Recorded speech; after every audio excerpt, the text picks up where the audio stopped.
It's a beautiful relationship, father and son. అలాంటి ఒక గొప్ప అద్భుతమైన అనుబంధం మీ ఇద్దరి మధ్యలో ఉంది. ఆయన నీకు తండ్రి, నిన్ను కన్నాడు, నిన్ను కొన్నాడు, నువ్వు కావాలనుకున్నాడు, నీకోసం సమస్తాన్ని ధారపోశాడు. అలాంటి ఒక పరిచయ వేదిక నూతన నిబంధన. తండ్రి, కుమారుడు, తండ్రి. సో ఈ కుమారుని కొరకు తండ్రి ఏం చేశాడు అని మీరు ఆలోచిస్తే, ఆయనే మొదట మనలను ప్రేమించెను అన్నాడు యోహాను భక్తుడు. బాగా అర్థం చేసుకోండి. మనం ఆయనను ప్రేమించలేదు, ఆయనే మొదట మనలను ప్రేమించారు. ఇప్పుడు మీ అందరికీ ఒక్కటి అడుగుతాను, ఫస్ట్ మీ నాన్నగారు మిమ్మల్ని ప్రేమించారా, మీరు ఫస్ట్ మీ నాన్నగారిని ప్రేమించారా? కరెక్ట్ ఆన్సర్ చెప్పాలి. రైట్. నాన్నగారి ప్రేమించే అవకాశం ఉంటుంది తప్ప మనం నాన్నగారిని ప్రేమించే అవకాశం ఉండదు. ఫస్ట్ ఎందుకు అనంటే మనం పుట్టేసరికి ఆల్రెడీ నాన్న మనల్ని పుట్టినప్పటి నుంచి ప్రేమించేస్తూ ఉంటాడు. బట్ మనం ప్రేమించడానికి కొంత సమయం రావాలి. అయినా కూడా పిల్లలు ముందు అంటే ఎక్కువ 99% పిల్లలు తల్లికి ఫస్ట్ కనెక్ట్ అవుతారు. తర్వాత మెల్లిమెల్లిగా ఎదిగే కొలది తండ్రికి కనెక్ట్ అవుతారు. కొంతమంది అవరు కూడా. ఎందుకంటే తండ్రులు సాధారణంగా పిల్లలు లేవకుండా వెళ్ళిపోతారు, పిల్లలు పడుకున్నాక వస్తుంటారు. ఈ మధ్యకాలంలో అయితే మరీ ఎక్కువైపోయిందట అది. చాలామంది ఉద్యోగస్తులు పాపం మరి బ్రతుకు పోరాటం ఏం చేయగలరు, ఒక్క సండే సాటర్డే మాత్రమే ఇళ్లలో ఉంటున్నారు. మిగిలిన వర్కింగ్ డేస్ అన్నీ కూడా వాళ్ళు ఏం చేస్తారంటే ఉదయం వాళ్ళు లేవకుండా వెళ్ళిపోతారు, రాత్రి వాళ్ళు పడుకున్నాక ఇళ్ళకు వస్తూ ఉంటారు. పాపం వాళ్ళు సూర్యుడిని చూడరు, ఆ ఆఫీసుల్లో మగ్గిపోతుంటారు. సూర్యుడిని మాత్రమే కాదు పిల్లల్ని కూడా చూడలేకపోతున్నారు. అలాంటప్పుడు రిలేషన్షిప్ అనేది, ఆ బాండింగ్ అనేది అంతగా డెవలప్ అవ్వదు. ఓన్లీ సాటర్డే సండే ఇంకా అలిసిపోయి సాటర్డే వీళ్ళు రెస్ట్లో ఉండొచ్చు, సండే అలా ఇలా గడిపేసి వాళ్ళు ఆడుకోవడానికి పోవచ్చు, ఈయనేమి ఇంకో పనికి పోవచ్చు. మళ్ళీ కుటుంబ పనులు ఉంటాయి కదా, అవి ఆ రోజుల్లోనే చక్కబెట్టుకోవాలి. అంతే కదా, మరి సాటర్డే సండే లీవ్ వస్తుంది. కుటుంబ పనులన్నీ, ఆ షాపింగ్లన్నీ అవన్నీ కొనడాలు ఇవన్నీ చూసుకోవాల్సింది ఆ 2 రోజుల్లోనే. పిల్లలతో ఎక్కువ సమయం గడపడానికి అప్పుడు కూడా కుదరట్లేదు చాలామందికి. సో అలాంటప్పుడు తండ్రితో ఒక చక్కటి రిలేషన్షిప్ మెయింటైన్ చేయడం పిల్లలకు కష్టమైపోతుంది. కానీ అది చాలా ప్రమాదం తెలుసా? ఎప్పుడైతే తల్లిదండ్రులు పిల్లలకు దూరంగా ఉంటారో వాళ్ళకి మన మీద ఎఫెక్షన్ లేనప్పుడు పెద్దయ్యాక వాళ్ళు మనల్ని వదిలేస్తారు. వాళ్ళు ఆ ఎఫెక్షన్ బయట కోరుకుంటారు. నిజం. చాలా సర్వేల్లో తేలింది ఏంటంటే, పిల్లల్ని ఎవరైతే హాస్టల్లో చదివిస్తారో ఎక్కువ కాలం, వాళ్ళు పెద్దయ్యాక వీళ్ళని వృద్ధాశ్రమాలకు అప్పగిస్తున్నారు. ఎందుకంటే హాస్టల్లో ఉన్నంతకాలం వాళ్ళకి మీ రిలేషన్షిప్ మీద అంటే మీరు ప్రేమతోనే పంపించారు అక్కడికి. వాడు ప్రయోజకుడు అవ్వాలి, వాడి కోసం బోలెడని డబ్బులు ఖర్చు పెడుతున్నాం, బాగా చదువుకోవాలి, మంచి స్థితిలో ఉండాలని మీరు మంచి ఉద్దేశంతోనే పంపించారు. కానీ వాళ్ళు దాన్ని అలా రిసీవ్ చేసుకునే వయసు కాదు, అది చిన్న వయసు. వాళ్ళు ఏమనుకుంటారంటే, మా అమ్మకి నాన్నకి నా మీద అంత లేదు, నన్ను వదిలేసి కూడా వాళ్ళు హ్యాపీగా ఉన్నారు, నన్ను తీసుకొచ్చి హాస్టల్లో పడేశారు అని వాళ్ళు మీకు దూరం అయిపోతారు. చాలా సర్వేల్లో ఎక్కువ శాతం మంది అలా అవ్వడాన్ని గమనించి, ఇలా చేయకండి, మ్యాక్సిమం పిల్లల్ని మీతోనే ఉంచుకోండి, వాళ్ళకి ఒక వయసు వచ్చేంత వరకు, కొంచెం యుక్త వయసు, అర్థం చేసుకునే వయసు వచ్చిన తర్వాత మీరు పంపించినా పర్లేదు, వాళ్ళు అర్థం చేసుకోగలుగుతారు. కానీ మరీ చిన్న వయసులో మీరు హాస్టల్లో పెట్టేస్తే వాళ్ళు అర్థం చేసుకోలేరు. వాడు పెరిగి పెద్ద అయిన తర్వాత మీకు ఏమవుతారట? శత్రువు అయిపోతారట. ఎందుకంటే మీకు వాళ్ళకి మధ్యన ఏమి రాలేదు, మంచి బాండేజ్ ఏర్పడలేదు. అదనమాట చెప్తున్నాడు. సరే, తండ్రే మనల్ని మొదట ప్రేమిస్తాడు, మనం మొదట ప్రేమించాం. అదే యోహాను భక్తుడు చెప్పాడు, ఆయనే మనలను మొదట ప్రేమించెను. రెఫరెన్స్ యోహాను గారు రాసిన మొదటి పత్రిక 4వ అధ్యాయం తీయండి అందరూ. యోహాను గారు రాసిన మొదటి పత్రిక 4వ అధ్యాయము 19వ వచనం చూద్దాం ఒకసారి, అందరూ చూడండి. ఆయనే మొదట ప్రేమించెను. ఎంతో అన్న పదానికి కొలతలు, కొలబద్దలు, హద్దులు లేవు. అంటే హద్దులు, అవధులు, కొలతలు లేనంతగా దేవుడు మనల్ని లేదా పిల్లల్ని ప్రేమిస్తున్నాడు. అందుకే అన్నాడు, దేవుడు లోకమును ఎంతో ప్రేమించెను. ఎంత ప్రేమించాడంటే నిన్ను క్షమించేంత, నీ తప్పుల్ని కూడా మన్నించేంత, నీకు మరో అవకాశం ఇచ్చేంత, ఒక అవకాశం కాదు 100 అవకాశాలు ఇచ్చేంత. ఎన్ని మార్లు మట్టుకు క్షమించాలి నా సహోదరుణ్ణని భక్తుడు అడిగితేనే ఆయన అంటున్నాడు 7 మార్లు సరిపోద్దా ప్రభు అంటాడు. ఏడు కాదు 70 ఏళ్ళు అంటాడు. 70 మార్ల మటుకు నువ్వు ఏం చేయాలి? క్షమించి అంటే చాలా అక్కడ కూడా చెప్తున్నాడు, అతని దగ్గరకు వచ్చి క్షమాపణ కోరుకుంటే నువ్వు క్షమించి అవకాశం ఇవ్వు, లేదంటే ఇగ్నోర్ హిమ్, అంతే. మారని వాడిని ఏం చేయాలట? అన్యునిగాను సుంకరిగాను ఎంచుకో, అంతే. ఎన్నిసార్లు గద్దించినా వాడు మారలేదనుకో, రియలైజ్ అవ్వలేదనుకో, వాడిని ఒక అన్యునిగాను సుంకరిగాను ఎంచుకోవాలి, అంతే. ఇంక మనం వేరే దారి లేదు. ఇంకా వాడు మారడు ఎన్ని చెప్పినా. కానీ నిజంగా క్షమాసాగరంలో మనల్ని ముంచి తీశాడు. సముద్రంలో బకెట్ నీళ్లు తోడుకుంటే మళ్ళీ ఇంక నీళ్ళు లేవంటదా ఎప్పుడైనా? నువ్వు ఎన్ని బకెట్లైనా సముద్రంలో నుండి తెచ్చుకోవచ్చు, నీళ్ళు అయిపోవడం ఉండదు. అలాగే బ్రతుకున్నంతకాలం మనిషికి క్షమాభిక్ష దేవుడు పెడుతూనే ఉంటాడు. బ్రతుకున్నంతకాలం. మన చావు ఎప్పుడు వస్తుందో మనకు తెలియదు కదండి. అందరం ఏమనుకుంటాం చెప్పండి? ఏమనుకుంటాం? బ్రతుకుతున్న ప్రతివాడు ఏమనుకుంటాడు? నాకు 100 ఏళ్ళు అని అనుకుంటాడు. నేనైనా మీరైనా అలాగే అనుకుంటాం. ఎన్నాళ్ళు ఉంటాం అనుకుంటాం? 100 ఏళ్ళు నాకు డోకా లేదు, గీత బాగా పొడుగ్గా ఉంది, బయటికి తన్నేసింది అనుకుంటారు కొంత. ఏ గీత ఇది? ఆయుష్ గీత ఉంటుందట లోపల, అది బాగా చివరికి తన్నేసిందట, ఎక్కడి నుంచి ఎక్కడికో పోయిందట. అందుకని చూసుకొని మురిసిపోతుంటారు. చచ్చిన వాళ్ళకి కూడా పొడుగు గీతలు ఉన్నాయి. మరి పొడుగ్గా గీతలు ఉన్నోళ్ళు కూడా ఏమైపోయారు?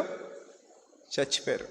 ఇదిగో ఇందాక వస్తుంటే చూశాను, రాకేష్ మాస్టర్ అని యూట్యూబ్లో బాగా అలచల్ చేస్తుంటాడు ఒక ఆయన. ఆ ఒంటి నిండా ట్యాటూలు వేసుకుని బూతుల వీడియోలన్నీ పెట్టుకుంటుంటాడు. నేనేం చూడను, ఆ టైటిల్స్ చూస్తుంటాను అప్పుడప్పుడు, స్క్రోల్ చేస్తుంటే కనబడుతుంటాయి యూట్యూబ్లో, ఫేస్బుక్లో. చాలా ఉంటాయి వీడియోలు. ఫస్ట్లో 2-3 చూశాను, ఇంకా తర్వాత ఈ చూడక్కర్లేదు మనం అని ఇంకెప్పుడు చూడలా, ఓపెన్ కూడా చేయలే. ఆ thumbnails మాత్రం కనబడుతుంటాయి. ఎప్పుడైనా డైరెక్ట్ వీడియోలు అప్లోడ్ చేసేసినప్పుడు ఫేస్బుక్లో జస్ట్ అలా ఒక 2-3 సెకండ్లు ప్లే అవుతుంటాయి. సో ఆయన ఈరోజు ఇందాకే చచ్చిపోయాడట. ఏమనుకుంటాడంటే నేను చాలా కాలం ఉంటానని అనుకుని ఉంటాడు ఆయన. వడదెబ్బకి చచ్చిపోయాడు, ఎంతగా అంత మూసి. మరి వడదెబ్బో గుండెపోటో మరి ఏమైందో తెలియదు. జస్ట్ ఇప్పుడే న్యూస్ వచ్చింది, రాకేష్ మాస్టర్ గారి మృతి అని. మనిషి ఎప్పుడు సడన్ డెత్ అయిపోతాడో ఎవరికి తెలీదు. అందరూ అనుకుంటామండి నువ్వు 100 ఏళ్ళు ఉంటావని అందరూ అనుకుంటాం. కానీ టక్కన ఏమైపోతాం? ఈ లోకాన్ని విడిచిపెట్టి వెళ్ళిపోతాం. ఈ లోకం మనకేమి శాశ్వతం కాదు, చాలా త్వరగా వెళ్ళిపోతాం. సో కాబట్టి మనం ఇక్కడ గమనించాల్సినటువంటి విషయం ఏమిటంటే, ఈ భూమి మీద బ్రతికున్నంత వరకు దేవుడు మనం రుచి చూస్తూనే ఉంటాం. అవకాశాల మీద అవకాశాలు నీకు నాకు ఇస్తూనే ఉంటాడు కూడా, మర్చిపోవద్దు. అంతెందుకండి, ఆయన ఎంత క్షమాగుణం కలిగిన వాడో చెప్పడానికి ఒక ఉదాహరణ. బాప్తిస్మము అంటే మన పాపాలు అక్కడితో ఏమైపోయాయి? క్షమించేశాడు. ప్రభువుకి అన్నడు వాటిని జ్ఞాపకం చేసుకోడు కదా. అక్కడితో మనల్ని మన్నించేసినట్టు అర్థం. మనం ఎప్పుడైతే బాప్తిస్మం పొందామో ప్రభువు కృపలోనికి అడుగు పెట్టామని అర్థం. ఉచితముగా మనం రక్షణ పొందుకున్నాం, ఉచితంగా మనం పాపక్షమాపణ పొందుకున్నాం. కానీ కొందరు బాప్తిస్మం పొందిన తర్వాత కూడా పొరపాట్లు చేస్తుంటారు, తొట్టిల్లిపోతుంటారు, తప్పిపోతుంటారు, పడిపోతుంటారు. సాతాను మాయలో పడిపోతుంటారు, అపవాది మాయలో, చీకటి సంబంధుల మాయలో పడిపోయి పొరపాట్లు చేసేస్తుంటారు. తర్వాత మళ్ళీ రియలైజ్ అయ్యి వస్తారు. అప్పుడు మళ్ళీ కొంతమంది నన్ను అడిగారు, అన్నా మేము పడిపోయామన్నా, మళ్ళీ బాప్తిస్మం తీసుకోవాలా అంటారు. అప్పుడు నేను అంటాను, బాప్తిస్మం ఒక్కటే, మీరు మళ్ళీ తీసుకోమని బైబిల్ ఇప్పుడు చెప్పదు. కానీ ఒకటి మాత్రం చెబుతోంది, ఒకవేళ పడిపోయావా, పడిపోయిన వాడు తిరిగి నిలబడమని మళ్ళీ ఛాన్స్ ఇస్తున్నాడు ఆయన. కృప అలాగే ఉంది, నిన్ను విడిచి కృప ఎక్కడికి పోలేదు. అలాగని నీకు పాపం చేసుకోమని సర్టిఫికెట్ కూడా ఇవ్వలేదు.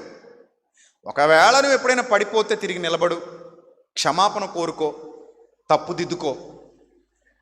ఏ స్థితిలో పడిపోతేవో జ్ఞాపకం చేసుకుని మరలా మొదటి క్రియలు చేయుము అన్నాడు ప్రకటన గ్రంథంలో. వాట్ ఏ వండర్ఫుల్ ఛాన్స్ చెప్పండి, అది ఎంత గొప్పది కదా.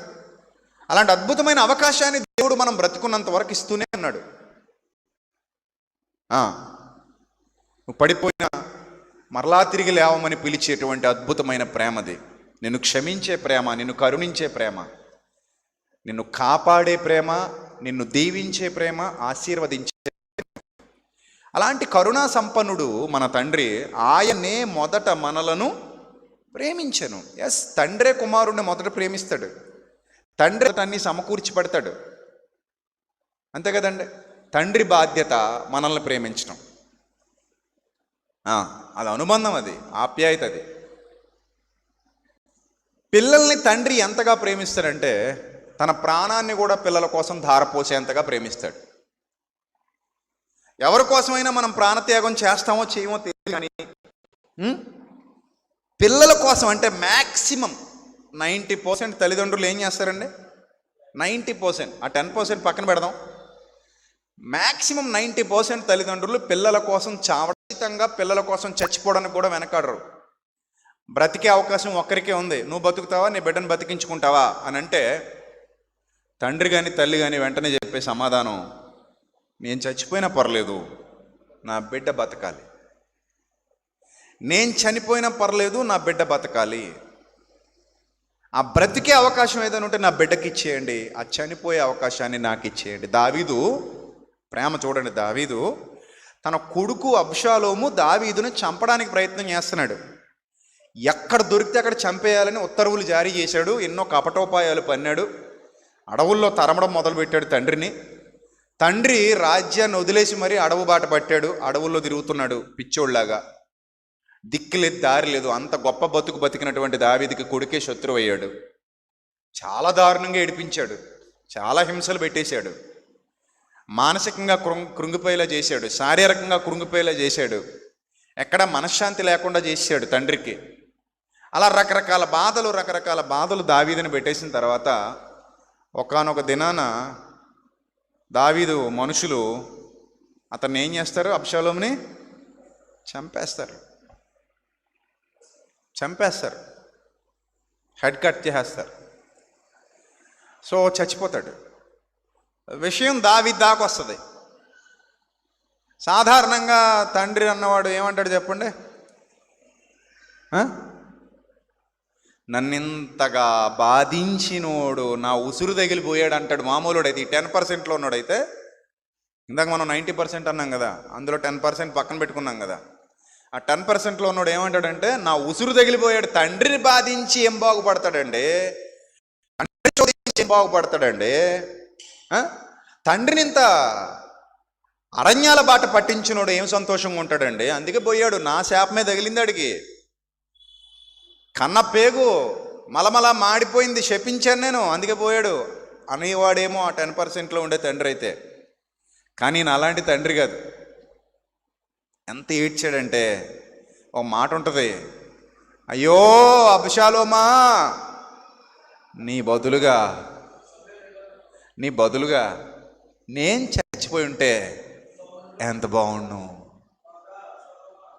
సమూయేలు 2వ గ్రంథం 18వ అధ్యాయం 32వ వచనం ఒకసారి చదవండి. సమూయేలు 2వ గ్రంథం 18వ అధ్యాయము 32వ వచనం ఒకసారి చదవండి. ఏమనుంది అక్కడ? రాజు ఏ అబ్షాలోమట? బాలుడా? ఇంకేం బాలుడే బాబు? నీ మీద బోకలెత్తినోడు బాలుడు ఎలా అవుతాడు? నీ ప్రాణాలు తీసేద్దాం అనుకుంటున్నాడు. బాలుడు కాదు, బాంబులో తయారయ్యాడు. బాలుడు కాదు, బాంబే. అలాంటి కొడుకును కూడా ఏమంటాడంటే, అందుకే చూడండి, ఎప్పుడు కూడా తల్లిదండ్రులకు మనం ఎప్పుడు చిన్నోళ్ళమే ఎంత ఎదిగినా, అవునా కదా? మన తల్లిదండ్రులు మనల్ని పిలిచే పిలుపులు ఎలా ఉంటాయి? ఇద్దరు పిల్లల్ని ఎత్తుకుని అమ్మగారింటికి వెళ్తారు మీరు, లేదా ఇద్దరు పిల్లల్ని తీసుకుని నాన్న దగ్గరకు అమ్మ దగ్గరికి వెళ్తారు. అమ్మ నాన్న ఏమని పిలుస్తారు మనల్ని? ఏమండి కీర్తిశేషులు సుబ్బారావు గారు అంటారా? ఏమంటారండి? నాన్న, చంటి, బుజ్జి, చిన్న, బంగారం, బాబు. ఈ పదాలు ఎందుకు వస్తున్నాయి వాళ్ళకి? నువ్వు ఎంత ఎత్తి ఎదిగిపోయినా మీ నాన్నకి కొడుకువే. నువ్వు ఎంత ఎదిగిపోయినా మీ నాన్నకి కూతురువే, మీ అమ్మకి కూతురువే, మీ అమ్మకి కొడుకువే. నువ్వు చాలా ఎదిగిపోవచ్చు, చాలా పెద్దోడు అయిపోవచ్చు, మీ నాన్నకంటే హైట్ అయిపోవచ్చు. అప్పుడప్పుడు తల్లిదండ్రులు ఏజ్ వచ్చిన పిల్లలు వచ్చి తల్లిదండ్రుల దగ్గర, నాన్న నీకంటే హైట్ అయిపోయింది చూసావా అంటారా? మమ్మీ నీకంటే హైట్ అయిపోయింది చూసావా అని కొలుచుకుంటుంటారు వాళ్ళు. నీ ఎంత హైట్ అయిపోయినా, ఒక అడుగు పెరిగిపోయినా, ఎంత పెద్దోడు అయిపోయినా, ఎంత గొప్పోడు అయిపోయినా, మీ నాన్న నువ్వు ఎప్పుడు కుమారుడివే, మీ అమ్మకు నువ్వు ఎప్పుడు కుమారుడివే. నువ్వు ఎప్పుడు పెద్దోడు అవుతావు చెప్పనా కుటుంబానికి? వాళ్ళు చచ్చిపోయాక. ఇది పచ్చి నిజం. వాళ్ళు చచ్చిపోయి నిన్ను పెద్దోడిని చేస్తారు తప్ప వాళ్ళు బతికున్నంత వరకు నువ్వు చిన్నోడివే, చిన్నదానివే. ఇది పచ్చి నిజం. వాళ్ళు ఏ రోజు నిన్ను విడిచిపెట్టి వెళ్ళిపోతారో ఆ రోజు నీ పైన ఇంకెవ్వరూ లేరు కాబట్టి నువ్వెవరు ఇప్పుడు? నేను పెద్దోడిని అయిపోయాను, నేను పెద్దదాన్ని అయిపోయాను అప్పుడు అనుకోవాలి.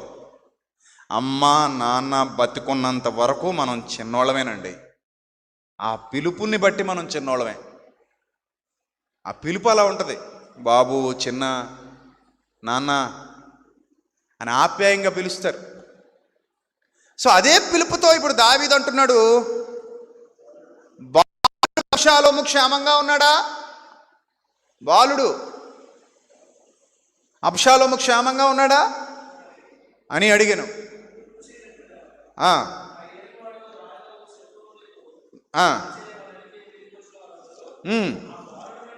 ఆ బాలుడు ఉన్నట్టుగానే ఉండునుగాక అన్నాడట. అప్పుడు రాజు బహుకలతపడి, 33వ వచనం, 18:33 సమూయేలు 2వ గ్రంథం. అప్పుడు రాజు బహుకలతపడి గుమ్మమునకు పైగానున్న గదికెక్కిపోయి ఏడుస్తున్నాడట. ఏడ్చుచు సంచరించుచు, నా కుమారుడా అబ్షాలోమా, నా కుమారుడా అబ్షాలోమా కేకలేస్తూ, అయ్యో నా కుమారుడా, నీకు బదులుగా నేను చనిపోయిన ఎడల ఎంత బాగుండును, నా కుమారుడా అబ్షాలోమా, నా కుమారుడా అని ఏడ్చుచూ వచ్చాను. తండ్రిని చంపాలనుకున్న తనయుని కోసం ఒక తండ్రి పడుతున్న రోదన, వేదన. సర్వశక్తుడైన దేవునికి మన పట్ల ఎంత ప్రేమ ఉంటుందో వర్ణించగలమా? చెప్పండి, డిస్క్రైబ్ చేయగలమండి దాన్ని? వర్ణనాతీతమైన ప్రేమది. అందుకే ఎప్పుడు కూడా మనల్ని క్షమిస్తూ ఉంటాడు ఆ క్షమాసాగరుడు. మనల్ని ఎప్పుడు కరుణిస్తూ ఉంటాడు ఆ కరుణాసాగరుడు. మన పట్ల దయ చూపిస్తూ ఉంటాడు దయాసాగరుడు. ఆయన చూపించే ప్రేమని, ఆయన చూపించే ఆ క్షమని వర్ణించటం మన జీవితం అంతా ట్రై చేసినా సరిపోదు. అంత ఎఫెక్షన్ మన పట్ల ఉంది ఆయనకి. ఆ ఎఫెక్షన్తోనే తన బాధ్యత మన పట్ల చూపిస్తూ మనల్ని చెక్కాలనుకుంటున్నాడట. నిజంగా కొంచెం కష్టమైనా సరే మన పిల్లల్ని స్కూల్కి పంపిస్తాం, కొంచెం కష్టమైనా సరే మన పిల్లల్ని చదువుకోమంటాం, కొంచెం కష్టమైనా సరే మన పిల్లలకి అన్నీ నేర్పిస్తుంటాం. ఎందుకంటే వాళ్ళు మనకంటే సక్సెస్ఫుల్గా ఉండాలి, మనకంటే సక్సెస్ఫుల్ లైఫ్ లీడ్ చేయాలి, మనకంటే గొప్ప స్థితిలో ఉండాలని ప్రతి తండ్రి తన పిల్లల విషయమే కోరుకుంటాడు కదా. మీరు కూడా ఆబ్వియస్లీ అలాంటి కోరికలే కలిగి ఉంటారు. మీకంటే మీ పిల్లవాడు గొప్పవాడు కావాలనుకుంటారు, మీకంటే మీ అమ్మాయి గొప్పది కావాలనుకుంటారు, వాళ్ళ గొప్ప స్థితిలో ఉంటే చూసి మురిసిపోవాలనుకుంటారు. ఎప్పుడు కూడా విచిత్రం ఏంటంటే అసలు కంటే వడ్డీ ముద్దు అన్నట్టు మనం సాధించిన సక్సెస్లు, మనం సాధించిన విజయాలు, మనకిచ్చే కిక్ కంటే కూడా మన పిల్లలు సాధించే విజయాలు, మన పిల్లలు సాధించే గొప్పతనాలు, వాళ్ళకున్న టాలెంట్లు, వాళ్ళకు వచ్చే పొగడ్తలు మనకి ఎక్కువ కిక్కిస్తాయి. ఒక సైకాలజిస్ట్ చెప్పిన సూత్రం ఇది, నిజం, పచ్చి నిజం. మనకి ఎక్కువ కిక్ మన పిల్లల విజయాలు ఇస్తాయట, మనం సాధించే విజయాల కంటే కూడా. అంటే పిల్లల మీద తల్లిదండ్రులకు ఉన్నటువంటి గొప్పదైన ప్రేమది. ఈ ప్రేమ ఎక్కడి నుంచి వచ్చిందండి? ప్రేమకు మూలం ఎవరు? దేవుడు. God is love. దేవుడు ప్రేమయ్యి ఉన్నాడు. దేవుడు ఏమై ఉన్నాడు? ప్రేమయ్యి ఉన్నాడు. ప్రేమయైన దేవునిలో నుండి వచ్చింది ఇదంతా కూడా. ఆ ప్రేమయైన దేవుడు మనల్ని అంతగా ప్రేమిస్తున్నాడు కనుకనే మనం ఈరోజు ఆయన పిల్లలుగా వర్ధిల్లగలుగుతున్నాం, ఆయన పిల్లలుగా ఈ భూమి మీద మనగలుగుతున్నాం. కాబట్టి ప్రియమైన దేవుని సంఘమా, మీరు అర్థం చేసుకోండి, ఆలోచించండి. ఆ అనుబంధాన్ని మనం వెలపెట్టి కొనలేం, ఆ అనుబంధాన్ని మనం వర్ణించలేం, ఆ అనుబంధాన్ని మనం దేనితోనూ కొలతలు వెయ్యలేం. అంత గొప్ప అనుబంధం తండ్రి కుమారుల అనుబంధం. సో ఈ అనుబంధాన్ని నానాటికి దృఢం చేసుకోవాలి మనం. ఎగ్జాంపుల్ చెప్తాను చూడండి. హెబ్రీ పత్రిక 12వ అధ్యాయము 5వ వచనం. హెబ్రీ పత్రిక 12వ అధ్యాయము 5వ వచనం ఒకసారి చూద్దాం. హెబ్రీ పత్రిక 12వ అధ్యాయము 5వ వచనం. నా కుమారుడా, ప్రభు చేయు శిక్షను తృణీకరించకము, ఆయన నిన్ను గద్దించినప్పుడు విసుకకుము. ప్రభు తాను ప్రేమించు వానిని శిక్షించి తాను స్వీకరించు ప్రతి కుమారుని దండించును అని కుమారులతో సంభాషించినట్లు మీతో సంభాషించు ఆయన హెచ్చరికను మీరు మరచితిరి అన్నాడు. ఇశ్రాయేలీలను ఉద్దేశించి మాట్లాడుతూ హెబ్రీ గ్రంథకర్త ఆయన చేసే శిక్షను తృణీకరించొద్దు. ఆయన మిమ్మల్ని ఎంతగా ప్రేమిస్తున్నాడో అర్థం చేసుకోండి. ఆయన మీ పట్ల ఎంత బాధ్యత కలిగి ఉన్నాడో అర్థం చేసుకోండి. దేవుడు మిమ్మల్ని చాలా ఎక్కువగా ప్రేమిస్తున్నాడు అనే విషయాన్ని ఇక్కడ స్పష్టం చేస్తున్నాడు. అందుకే గద్దిస్తాడట. ఎక్కువ ప్రేమిస్తున్నప్పుడు ఎక్కువ గద్దిస్తాడట. ఎక్కువ ప్రేమిస్తున్నప్పుడు ఎక్కువ శిక్షణలో నడిపిస్తాడట.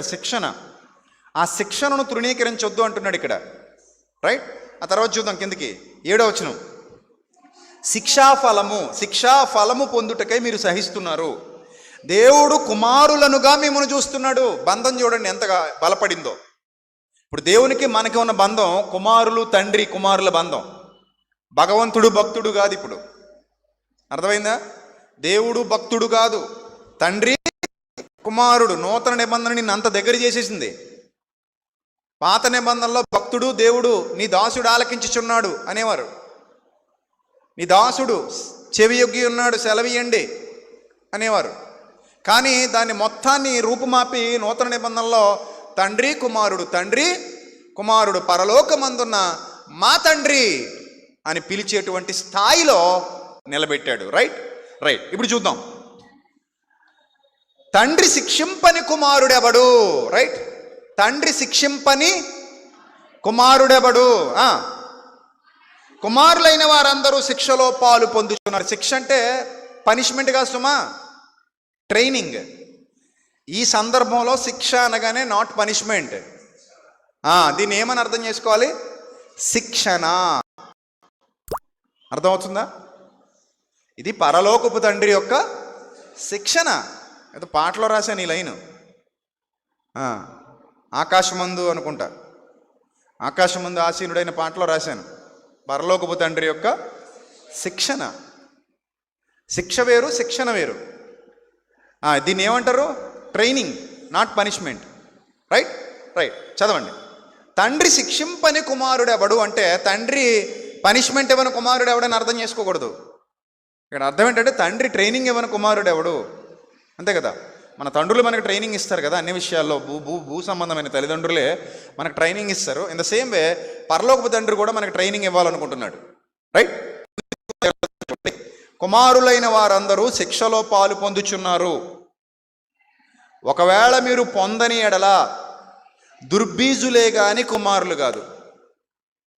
దుర్బీజము అంటే ఆయన బీజం కాదని అర్థం. దుర్బీజము అంటే ఆయన బీజం కాదు, చెడ్డ బీజము లేదా వేరొక బీజము అంటే ఆయన పిల్లలు కాదని దాని అర్థం. శిక్షణలో పాలు పొందేవాడే ఆయన కుమారుడు, శిక్షణలో పాలు పొందనివాడు ఆయన కుమారుడు కాడు. ట్రైనింగ్ తీసుకున్నవాడే మిలిటరీ వాడు అవుతాడు. ట్రైనింగ్ తీసుకునేవాడు నాకు ట్రైనింగ్ వద్దండి కానీ సైనికుడిగా పనిచేస్తానంటే ఎవరిని ఒప్పుకుంటాడే? చెప్పండి. నేను సోల్జర్గా పనిచేద్దాం అనుకుంటున్నాను, ఇండియన్ సోల్జర్గా, మిలిటరీ సోల్జర్గా ఉందాం అనుకుంటున్నాను, బోర్డర్లో యుద్ధం చేయడానికి వద్దాం అనుకుంటున్నాను. But I don't want training, I don't like training అన్నాడు అనుకోండి. ట్రైనింగ్ ఇష్టపడని వాడిని సోల్జర్గా తీసుకుంటారా? తీసుకోరు. ఎందుకంటే నువ్వు సోల్జర్ కావాలనుకుంటే మస్ట్ అండ్ షుడ్గా ఏం కావాలి? ట్రైనింగ్ తీసుకోవాలి. నువ్వు సోల్జర్ కావాలనుకుంటే మస్ట్ అండ్ షుడ్గా ట్రైనింగ్ తీసుకోవాలి. నీకు ట్రైనింగ్ ఇష్టం లేకపోతే సోల్జర్ కాదు. అలాగే శిక్షణలో పాలు పొందను ప్రభువా నాకు శిక్షణ వద్దు బాబయ్య అన్నావు అనుకో, నువ్వు నా కుమారుడివి కుమార్తెవి కాదమ్మా అంటాడట. లేదు బాబు నన్ను శిక్షణలో నడిపించు, శిక్షణ అనుగ్రహించు, శిక్షణ ఇచ్చేయి అంటే అప్పుడే నువ్వు నా కుమారుడివి, కుమార్తెవి. కష్టమైన జాబులు ట్రైనింగ్ కూడా కష్టంగానే ఉంటుంది. కొన్ని జాబులు ట్రైనింగ్కి వెళ్ళి వెనక్కి వచ్చేస్తుంటారు. మిలిటరీ ట్రైనింగ్కి వెళ్ళి పారిపోవచ్చిన వాళ్ళు కూడా ఉన్నారట తట్టుకోలేక. పోలీస్ ట్రైనింగ్కి వెళ్ళి పారిపోవచ్చిన వాళ్ళు కూడా ఉన్నారట ఏం చేయలేక, తట్టుకోలేక. కొన్ని కష్టంగా ఉంటాయి, కానీ అదంతా దాటిన తర్వాతే, కష్టాల సాగరం దాటితేనే సుఖాలు సంతోషాలు మన కోసం ఎదురు చూస్తూ ఉంటాయి. ఉదయం నుంచి సాయంత్రం వరకు ఎండను మరిగితే కానీ 1000 రూపాయలు చేతికి రావు. ఆ ఎండ బాధ మరిచిపోతాం ఇప్పుడు ఆ 1000 రూపాయలు వచ్చినప్పుడు. 9 నెలలు కష్టపడితేనే కానీ బిడ్డ మన ఒడిలోనికి వచ్చి ఆడుకోడు. బిడ్డ పుట్టగానే ఆ 9 నెలల బాధ తల్లి ఏమైపోద్ది, మర్చిపోద్ది. ప్రసవ వేదన కూడా మర్చిపోద్ది. ఇన్ ద సేమ్ వే శిక్షణ, నిత్య జీవానికి శిక్షణ, తండ్రితో పాటు ఆ సింహాసనం మీద కూర్చోవడానికి శిక్షణ.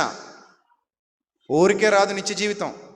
శిక్షణలో నేను ఐఎమ్ రెడీ అని అనాలి.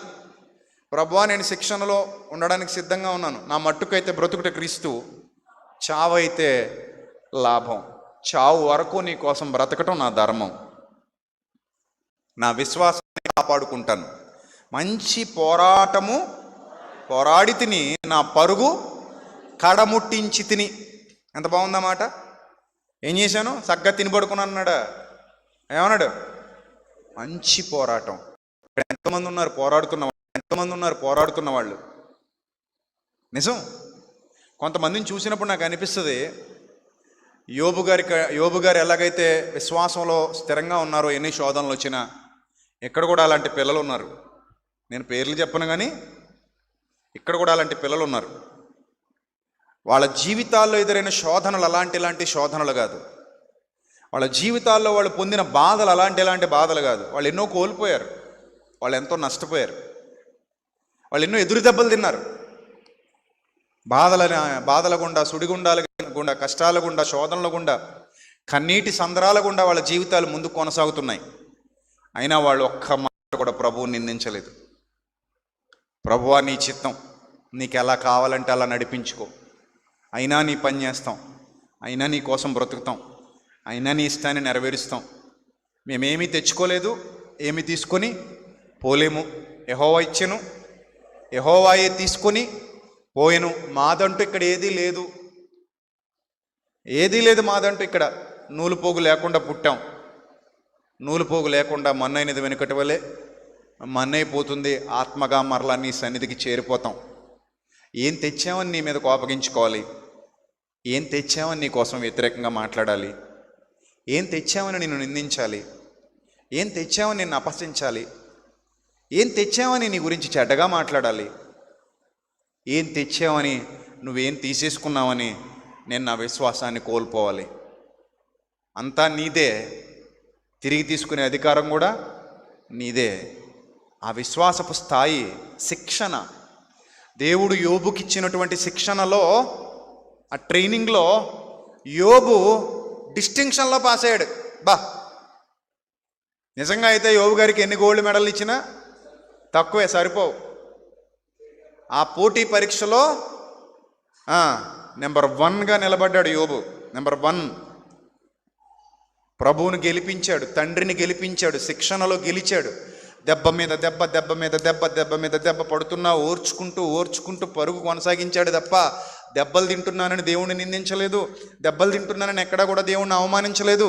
దానికి ప్రతిఫలముగా గొప్ప బహుమానం పొందాడు, సహించాడు, గొప్ప బహుమానాన్ని దేవుని యొద్ద నుండి పొందుకున్నాడు. దేవుడిచ్చే బహుమానం మామూలుగా ఉండదు. తండ్రులుగా మనమే మన పిల్లలకి, అరే నాన్న నువ్వు కానీ నేను చెప్పినట్టు చేస్తే నీకు అది ఇస్తా, ఇది ఇస్తా, నువ్వు నేను చెప్పినట్టు వింటే అలా చేస్తా, ఇలా చేస్తా, ఆ గిఫ్ట్ ఇస్తా, ఈ గిఫ్ట్ ఇస్తా, నేను అన్నట్టుగా నువ్వు అలా పాస్ అయితే నేను నీకు అది కొని పెడతా, ఇది కొని పెడతా అంటావా? అంటాం కదా. వాళ్ళ గోల్ అచీవ్ చేసినప్పుడు కంపల్సరీ నువ్వు దాన్ని ఇచ్చేస్తావు. ఎందుకంటే మన పిల్లల్ని మనం ప్రోత్సహిస్తున్నాం, వాళ్ళు గెలుస్తున్నారు. ఆ గెలిచినప్పుడు మనం వాళ్ళకి ఇవ్వాలనుకున్నది ఇచ్చేస్తున్నాం. పరలోకపు తండ్రి కూడా నీ గెలుపు చూసి చప్పట్లు కొడతాడు. నీ గెలుపు చూసి చప్పట్లు కొడతాడు. ఆయన కూడా నీకెప్పుడు చప్పట్లు కొడదామా అని ఎదురు చూస్తున్నాడు. నువ్వు ఆయనకి చప్పట్లు కొట్టడం పెద్ద విషయం కాదు, ఆయన నీకు చప్పట్లు కొడితే చాలా పెద్ద విషయం. గగనం భవనం అదిరిపోద్ది. అదే యేసుప్రభు వారు గెలిచినప్పుడు సూర్యుని చీకటి గమ్మిందట, భూమి కంపించిందట. అది ఏంటది? ఆ సైన్ ఏంటది? ఏంటి, దేనికి సంకేతం అది? ఆ సైన్ ఏంటి అసలు? దేవాలయపు తెర నడిమికి చిరిగిపోయింది. శతాధిపతి ఆశ్చర్యపోయాడు, ఈయన నిజముగా దేవుని కుమారుడు అని హళలెత్తిపోయి చెప్పాడట. దెబ్బకి ఎవడైనా భయపడాల్సిందే. మరి భూమి కదులుతుంటే మరి చెమటలు పడతాయి కదా, పట్టాయి. శతాధిపతికి కూడా చెమటలు పట్టాయి. అయ్యో భూమి కదులుతుంది, ఆకాశం చీకటైపోయింది. ఆయన తన ప్రాణాన్ని అప్పగించాడు. తండ్రి, నీ చేతికి నా ఆత్మను అప్పగిస్తున్నా, ఇట్స్ డన్ అన్నాడు. అంతే, సమాప్తమైనది. నువ్వు అప్పగించిన పని కంప్లీట్గా పూర్తి చేశాను. నా శిక్షణ పూర్తయింది, నేను వస్తున్నా. పరలోకంలో జయ జయ ధ్వానాల మధ్యలో ప్రపంచాన్ని, పాపాన్ని జయించిన ఒక మహావీరుడుగా అంతవరకు ఈ భూమి మీద ఎవడు స్థాపించిన ఒక సరికొత్త రికార్డు క్రియేట్ చేసి వెళ్ళాడు ఆయన. What a wonderful record it is. ఇప్పటి వరకు ఎవడు ఆ రికార్డ్ని బీట్అవుట్ చేసినోడు లేడు. అదే పాపం గెలిచిన మహాపరిశుద్ధుడు, పవిత్రుడు, నిర్దోష, నిష్కల్మషుడు, పాపులలో చేరక ప్రత్యేకముగా ఉన్నవాడు. ఇంతవరకు ఆ రికార్డ్ ఎవడు బీట్అవుట్ చేయలా, ఇంకెవడో చేయలేడు కూడా. No one can achieve that goal. It's impossible. ఆ గోల్ ఒకే ఒక్కరు సాధించగలరు, అదే మన ప్రభు అయిన క్రీస్తు. ఆయనే సాధించారు. జయ జయ ధ్వానాల మధ్య పరమునకు ఎగిపోయారు. అలాంటి గొప్ప ఘట్టం అది, శిలువ ఘట్టం, పునరుద్ధాన ఘట్టం. అలాంటి అద్భుత విజయాన్ని సాధించారు ఆయన. యోబు జీవితంలో కూడా జరిగింది అదే. శిక్షణలో పాలు పొందాడు. భార్య మధ్యలో ఓడిపోయింది. యోబు గారి భార్య ఫెయిల్, అట్టర్ ఫ్లాప్. అదేదో అంటారు చూడండి, డక్అవుట్ అంటారు చూడండి, అలాగన్నమాట. ఆవిడ అన్నీ బాగున్నప్పుడు చక్కగా తిని పెట్టింది. బాగున్నాయి, అన్ని పిల్లలు ఉన్నారు, ఆస్తులు ఉన్నాయి, అంతస్తులు ఉన్నాయి, వెండి బంగారాలు ఉన్నాయి, సేవకులు ఉన్నారు, దాసులు ఉన్నారు, దాసీలు ఉన్నారు. కడుపులో నీళ్ళు కదలకుండా ఆర్డర్లు వేసుకుంటూ బాగానే ఉండదు అప్పుడు. మరి హోమ్ మినిస్టర్ కదా ఎంతైనా. యోబు గారి తర్వాత ఈవిడే కదా హెడ్ ఆఫ్ ద డిపార్ట్మెంట్. ఎవరక్కడ అనేదన్నమాట. అంతా బాగానే ఉంది. ఇప్పుడు కొడితే చేతులు నొప్పి రావడం తప్ప వచ్చేటోడు ఎవడో లేడు. ఎవరక్కడ ఎవడో లేడు ఇక్కడ. ఆయన ఏం మట్టిలో కూర్చున్నాడు, బూడిదలో కూర్చొని చెల్ల పెంకుతో ఒళ్ళు కోక్కుంటున్నాడు. కురుపులు ఒక పక్కన, ఆరోగ్యం కూడా పోయింది, ఆస్తులు పోయాయి, అంతస్తులు పోయాయి. పోనీది ఏమైనా కొంచెం టైం తీసుకుని మెల్లిమెల్లిగా అలవాటు చేసుకుంటూ తీసుకెళ్ళాడంటే అంత టైం ఇవ్వలా. దెబ్బ మీద దెబ్బ కళ్ళ ముందే మొత్తం కరిగిపోయింది. 1 డేలో మొత్తం పోయినట్టు పోయింది. ఏదో మెల్లిగా వ్యాపారం స్టార్ట్ చేసాం, మే నెలలో ఇలా అయింది, జూన్ నెలకు అలా అయింది, సెప్టెంబర్ వచ్చేసరికి ఇలా అయింది, మళ్ళీ డిసెంబర్ వచ్చేసరికి ఇలా అయింది అని స్టెప్ బై స్టెప్ దిగుతూ వచ్చిన బాపత కాదు అది. ఆన్ ది స్పాట్లో ధనవంతుడి నుంచి బెకారి, గొప్పోడి నుంచి బేదోడు, వాళ్ళు బళ్ళు అవుతాయి, బళ్ళు వాళ్ళు అవుతాయి అన్నట్టు ఇప్పుడు వాడు కాస్త ఏమైంది, బండి కాదు కదా, ఏమీ లేదు, బండి కంటే కింద పోయింది ఇది. నడ్డానికి కూడా ఛాన్స్ లేకుండా అప్పుడు వచ్చిందట మా తల్లి. అందట ఇంకనూ యథార్థతను వదలకు ఎందువా, పరలోకం నుండి ఎన్ని ఆస్తులు తెచ్చుకుంటుమి, పుట్టినప్పుడు ఎన్ని ఆస్తులతో పుట్టితిమి, నా ఒంటి మీద నేను గర్భములో నుండి వచ్చినప్పటికే ఎన్ని మనుగుల బంగారం ఉన్నది, ఎంత వెండి ఉన్నది, ఎంత ఆస్తి ఉన్నది, ఇదంతయు నా ఆస్తి కొల్లగొట్టుకుపోయాడు దేవుడు గనుక దూషించి మరణము కమ్ము అందట. ఎవరిని? దేవుణ్ణి. దూషించి చచ్చిపో. Utter flop, 0. పరీక్షలో గెలిచిందా ఓడిపోయిందా? చెప్పండి, గెలిచిందా ఓడిపోయిందా? శిక్షణలో పాలు పొందని దుర్బీజురాలిగా మిగిలిపోయింది. మొన్న ఎవడో వాట్సాప్ గ్రూప్లో పోస్ట్ షేర్ చేశాడు, యోబు భార్య గొప్పతనం వర్ణిస్తున్నాడు. అంటే ఆవిడ అలా చేయడానికట ఒక రీజన్ ఉందట, ఆ బాధలో చేసిందట. ఆ రకంగా అర్థం చేసుకున్నాడు మహానుభావుడు, అలా రాసుకొచ్చాడు. రాసుకొస్తే ఆహో ఎలాంటి వాళ్ళు కూడా ఉన్నారో, మీరు ఇస్కరియోతు యోధాను కూడా వర్ణిస్తారా బాబు అనిపించింది నాకు. ఇస్కరియోతు యోధా గొప్పతనం అతను ఎందుకు అలా చేశాడంటే, పాపం భార్యకి క్యాన్సరు, పిల్లాడికి స్కూల్ ఫీజు కట్టడానికి డబ్బులు లేవు, పాలు డబ్బులు కూడా బాకీ పడిపోయారు, ఏం చేయాలో అర్థం కావట్లేదు. పాపం యేసు ప్రభుని చాలాసార్లు అయ్యా బాకీలు ఎక్కువైపోతున్నాయి కొంచెం చూడని అడిగిన ఆయన రెస్పాండ్ అవ్వలేదు. అందుకని ఇస్కరియోతు యోధా ఇంకా దిక్కుతోచని పరిస్థితిలో కుటుంబ పోషణ గడవక 30 వెండి నాణేలకు ప్రభువుని నమ్మాడని వాట్సాప్లో పెట్టాడు అనుకోండి, దానికి కూడా ఆమెన్ హల్లెలూయా అనే గుడ్డి గొర్రెలు ఉన్నారు మన దగ్గర. బైబిల్ పరిశీలించరు, అవసరం. దున్నపోతు ఈనిందిరా అంటే వెంటనే ఏమంటాడు, దోణ కట్టారా అంటాడు. అక్కడితో ఆగడు, మళ్ళీ జున్నుపాలు పట్టుకురారా అంటాడు.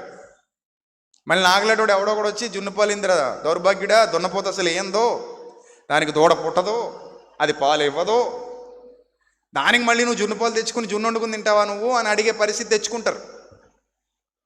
కాబట్టి గ్రంథంలో ఏం చెప్పబడిందో దాన్ని తీసుకోవాలి తప్ప నువ్వు మళ్ళీ పాజిటివ్ వేలోకి తీసుకెళ్ళి గెహజీ ఏ టైంలో అలా చేయాల్సి వచ్చిందంటే, ఆకాను ఏ టైంలో అలా చేయాల్సి వచ్చిందంటే, అననీయ సప్పెరా ఏ టైంలో అలా చేయాల్సి వచ్చిందంటే నువ్వు కొత్త వ్యాఖ్యానాలు సృష్టించకూడదు.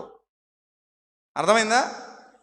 అవి కొత్త వ్యాఖ్యానాలు, అవి బైబిల్కి విరుద్ధమైనటువంటి వ్యాఖ్యానాలు. బైబిల్లో ఉన్నట్టుగా అర్థం చేసుకుంటే యోబు గారి భార్య ఫెయిల్యూర్ క్యాండిడేట్, కానీ సక్సెస్ఫుల్ క్యాండిడేట్, శిక్షణలో పాలు పొందిన వీరుడు, గెలిచిన వీరుడు. అందుకే యోబు యొక్క సహనమును గురించి మీరు వింటిరి కదా అన్నాడు తప్ప యోబు భార్య యొక్క గొప్పతనమును గురించి మీరు వింటిరి కదా అని ఎక్కడ చెప్పడు ఆయన, చెప్పడు. కాబట్టి ఆమె ఫెయిల్యూర్, ఈయన సక్సెస్ అయ్యాడు. ఈయన నీతిమంతుడు, యథార్థవంతుడు, దేవుణ్ణి గెలిపించినవాడు, శిక్షణలో పాలు పొందాడు. మీ జీవితంలో కూడా మనం పరలోకపు యాత్రలో ఉన్నాం, ప్రయాణంలో ఉన్నాం, తండ్రి కొరకు బ్రతుకుతున్నాం, రైట్? తండ్రి మనల్ని ఎంత ప్రేమించాలో అంతా ప్రేమించేశారు. ఇంకా ప్రేమించడానికి ఏం లేదు, కొలతలు లేని ప్రేమ ఫస్ట్ మనకి ఇచ్చేశారు. ఆయన కుమారుణ్ణి కూడా మన కోసం ఇచ్చేశారు. రోమాపత్రికలో చెప్తాడు 8వ అధ్యాయంలో, ఆయన కుమారుణ్ణి కూడా మన కోసం ఏం చేశారట, దారపోసాడు. 8:28. ఆయన కుమారుణ్ణి కూడా మన కోసం చంపేసుకున్నాడు. ఇంక అంతకంటే చేయాల్సిందేం లేదు. మన కోసం వాగ్దానం చేశాడు, ఆయన సింహాసనం ముందు మనల్ని కూర్చోబెట్టుకుంటానన్నాడు. ఎవడో కూడా సింహాసనంలో కూర్చోబెట్టుకోడు, కింద కూర్చో అంటాడు. కానీ దేవుడి ప్రేమ బిడ్డగా నిన్ను తన ఒడిలో కూర్చోబెట్టుకోవాలన్నది ఆయన కోరిక. నీకు అంతటి గొప్ప వాగ్దానాలు ఉన్నాయి బైబిల్ గ్రంథంలో. సో ఇంత ప్రేమించిన తర్వాత ఇప్పుడు నెక్స్ట్ ప్రేమించాల్సింది మనమే. ఆయన ప్రేమ మన పట్ల ఎప్పుడో చూపించేశాడు. ఇప్పుడు ప్రేమ చూపించాల్సింది ఎవరు? మనం చూపించాలి.